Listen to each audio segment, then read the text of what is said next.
喺17年、18年開始做一個 AI for image 嘅時候咧，你攞一張圖片出嚟，佢認識到哦，呢個係一隻貓，呢個係一隻狗，係完全諗唔到，就係好快。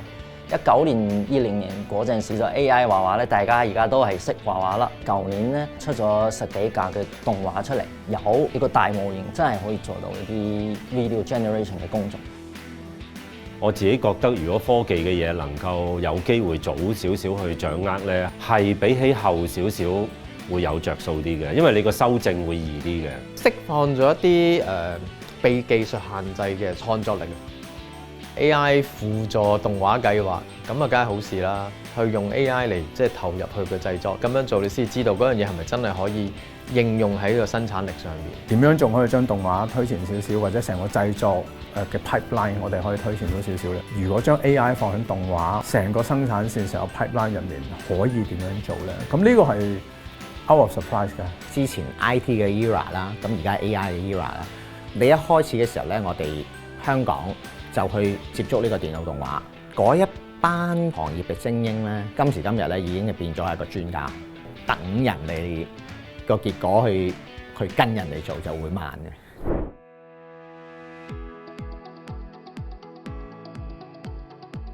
咁而家我哋就喺 Annecy 啦，呢個法國嘅安石。咁呢度係最出名係咩咧？就係動畫節。我哋動畫界嘅奧斯卡 Annecy。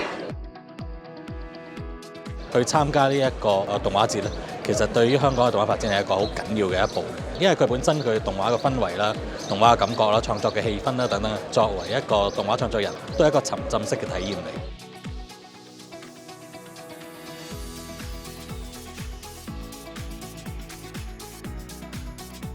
Annecy 應該係動畫界嚟講係最歷史悠久嘅一個動畫節，其實係一個 event 裏邊有好多唔同嘅活動。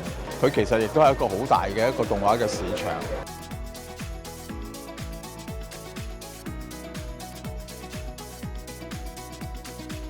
今年咧，我哋就連同6個香港嘅動畫單位 studio 啦嚟到呢一度，就帶咗一啲新嘅作品過嚟，就俾世界各地嘅人認識啊！咁我哋亦都喺會場入邊有一個香港嘅 booth。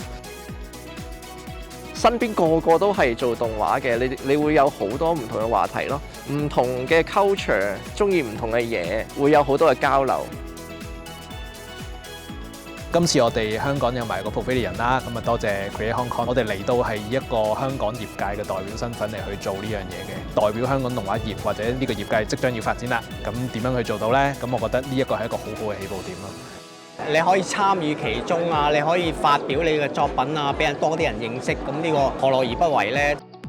We like to go through the various different booths. We're looking for creators who are interested in developing AI animation. And I found a lot of creators here at the Hong Kong Pavilion that are actually working with the same sort of techniques and new techniques. They were using food, they were animating food, and that's a very, very difficult thing to do. There's lots of different kinds of really simple drawings for food, but it never looks delicious. And so right now in Tokyo, we're developing kind of an AI prompt so that the food looks delicious. But the Three Brothers had it already done, and it's so beautiful. Financing 啊 co-production 都已經係世界潮流嚟㗎啦。咁我哋唔應該只係 target lock 死咗喺某一個地區或者某一個城市咁狹窄咁樣樣咯。我最希望其實係揾 partnership 一齊去做production。面對面見得到、傾得到，係會比你上網啊，你 search 到呢間公司，跟住 send 個 email 出去問佢，係會好好多嘅。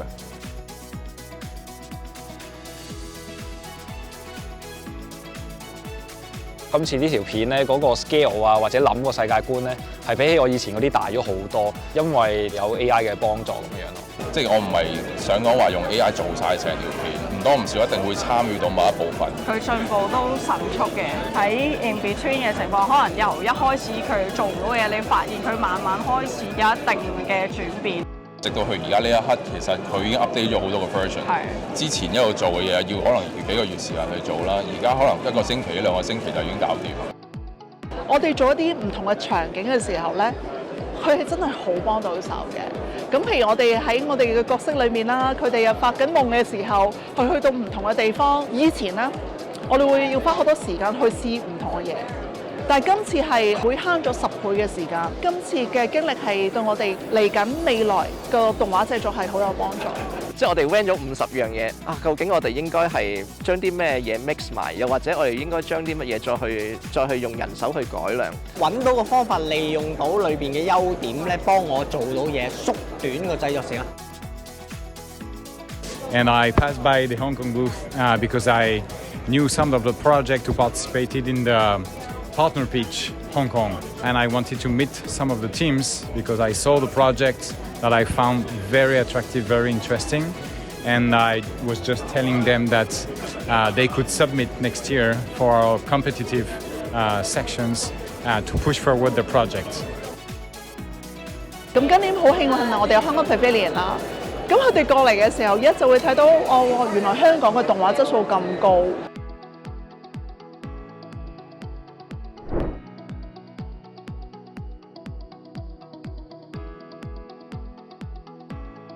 Different styles that you can come up using AI animation and really showing Hong Kong animation style as very original and unique. So it's nice to see that continuing to be used here today. 依家見到啲成果都好好睇啦，我覺得成個 AI 嘅技術真係幫到多手啦。內容嘅 message wise 都好強勁嘅，即係用到嘅 AI 其實就幫咗佢哋本身好多，咁呢個都好 impressive 嘅。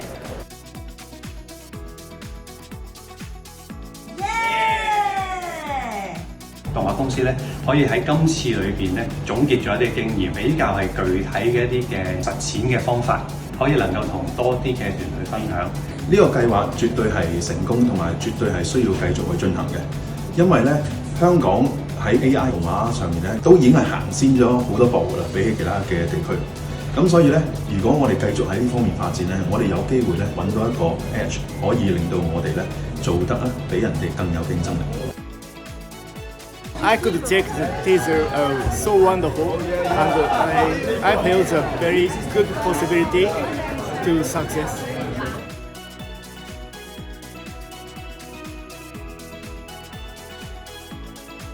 Hong Kong!